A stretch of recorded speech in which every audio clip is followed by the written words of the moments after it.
La Guardia Nacional tuvo un encuentro con un cerdo nahual. Hola Pepe, quiero compartir contigo una historia aterradora que viví.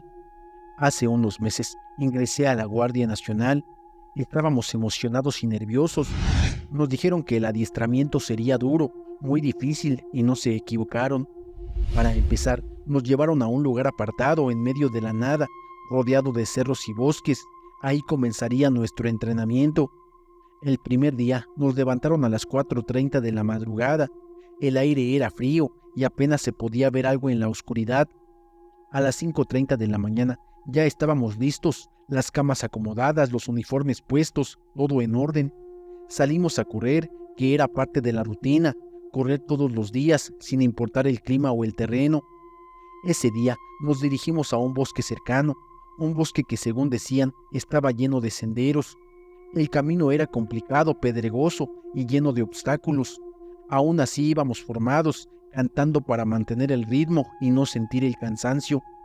De repente escuchamos un rugido que heló la sangre de todos, incluso nos detuvimos. Nadie se movía, nadie hablaba, solo quedaba el eco del rugido en el aire.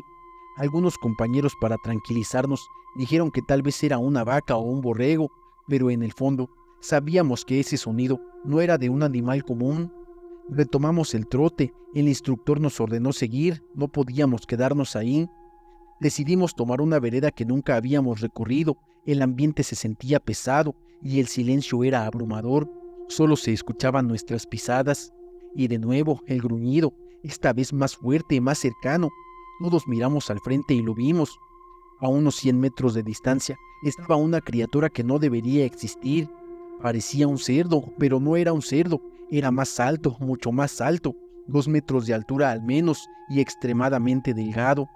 Su piel parecía tensa y estaba mordiendo algo. Nos acercamos un poco más con cuidado y entonces lo vimos claramente. La criatura estaba mordiendo el vientre de una vaca que todavía estaba viva. Podíamos escuchar sus gemidos, había líquido rojo en el suelo. Algunos compañeros no pudieron soportarlo y comenzaron a vomitar.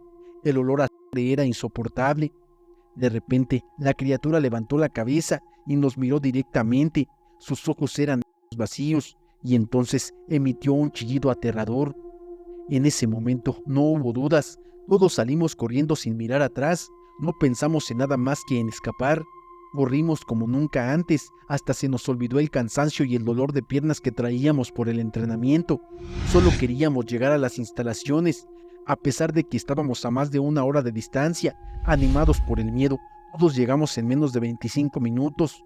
Justo al llegar, algunos compañeros cayeron al suelo desmayados, sin aliento y sin fuerzas. Desde ese día seguimos corriendo, pero ahora lo hacíamos con miedo, siempre alerta y siempre mirando a nuestro alrededor, a la expectativa de ver a esa criatura nuevamente. Después de eso, no volvimos a verla, pero el recuerdo siguió muy presente. Algunos dicen que era un nahual, otros prefieren no hablar del tema, pero todos sabemos que lo que vimos ese día no era parte de este mundo. Algo bajaba a mi bebé de la cama. Hola Pepe, les contaré que hace ya 24 años por necesidad viví en la casa de un señor que ya había fallecido y que fue muy malo. Él era Rita, un hombre muy blanco, corpulento y alto, quien falleció en esa casa solo, ni siquiera sus hijos lo querían. Bueno, pues ahí vivimos unos 4 meses. En ese tiempo mi hija estaba recién nacida. Una noche salimos a hacer compras y mi hermano dejó una grabadora encendida. Cuando regresamos revisamos el audio y decía, te voy a matar. La verdad es que nos asustamos, pero eso quedó ahí. Luego vimos a una sombra pasar por las habitaciones, pero tampoco le dimos mucha importancia, pues no se manifestaba de otra manera, solo la veíamos pasar y ya. Cabe aclarar que somos católicos, y en esa casa también teníamos crucifijos en la recámara donde dormíamos. A mi bebé la dejábamos dormida, y alrededor le poníamos unas almohadas para que no se cayera. Aún así, fueron 2 días en los que la encontré bajo la cama bien dormida. Yo estaba al pendiente de ella y no lloraba cuando aparecía debajo de la cama.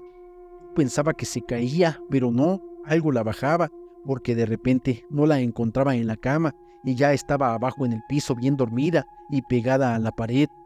A partir de ahí ya no la perdí de vista, pero una noche me quedé sola en casa.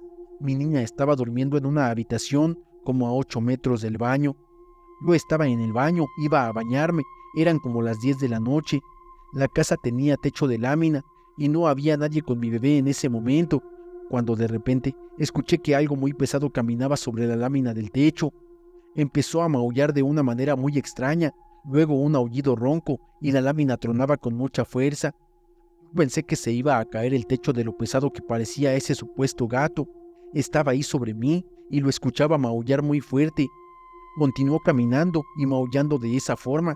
Yo estaba paralizada del miedo, con la piel erizada, incapaz de moverme. Solo pensaba en mi bebé, que estaba sola y dormidita. Agarré valor y empecé a rezar un Padre Nuestro en voz alta, mientras me dirigía hacia mi niña. De pronto, los maullidos cesaron y esa cosa se fue como volando, porque no caminó de regreso a ningún lado, solo se dejaron de oír las pisadas. Cabe aclarar que el peso que se sentía era el de un hombre, no de un gato. Mi niña lloraba mucho por las noches y una vecina anciana que la escuchaba llorar me dijo que pusiera una cruz de ocote bajo su colchón, atada con hilo rojo y unas tijeras abiertas bajo la cama. Y sí funcionó, dejó de llorar y dormía más tranquila. Ella me dijo que eso no era un gato, que era un nahual y que debíamos salirnos de esa casa y eso hicimos. Hoy en día ese lugar es un restaurante. Agradezco su atención a mi relato. Saludos.